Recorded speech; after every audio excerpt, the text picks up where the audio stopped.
क्या आपने कभी ऐसी नींद देखी है जिसमें आप जाग रहे हैं लेकिन आपके अंदर कोई और सो रहा है?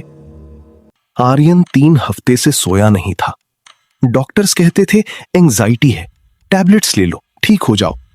लेकिन आर्यन जानता था कुछ और था, कुछ जो रात को आता था, कुछ जो उसकी आंखों से अंदर जाता था। वो रात भी वही थी, नवंबर की सर्दी, लाहौर की पुरानी गुलबर्ग बिल्डिंग का 4th फ्लोर। आर्यन अपने कमरे में अकेला बैठा था, लाइट ऑफ, सिर्फ फोन की रोशनी, और बाहर सन्नाटा। फिर कुछ हुआ। पहली बार नहीं था, लेकिन इस बार अलग था। बाथरूम का दरवाजा खुद खुल गया। आर्यन ने नहीं देखा, वो डर के बैठ गया।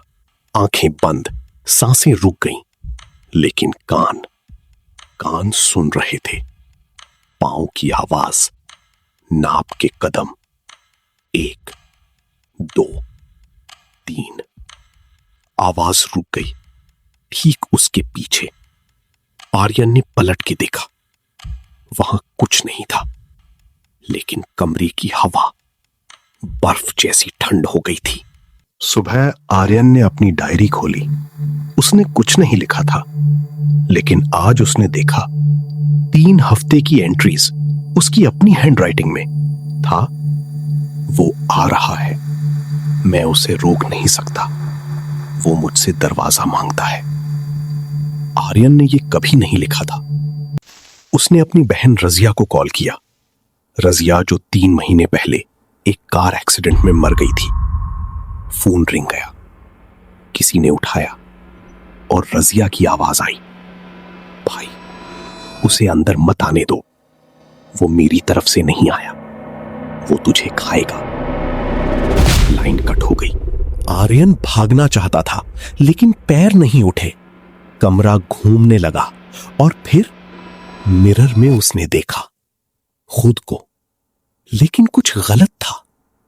मिरर वाला आर्यन मुस्कुरा रहा था, आर्यन नहीं मुस्कुरा रहा था। मिरर वाले आर्यन ने हाथ उठाया और शीशे के अंदर से बाहर आया वो चीज जो आर्यन की शक्ल में थी। उसने कहा, तू बहुत दिनों से सो नहीं रहा, आजा, मैं तुझे नींद देता हूं। आर्यन ने भागना चाहा। दरवाजा बंद, खिड़कियां बंद, और कमरे की छत नीचे आने लगी।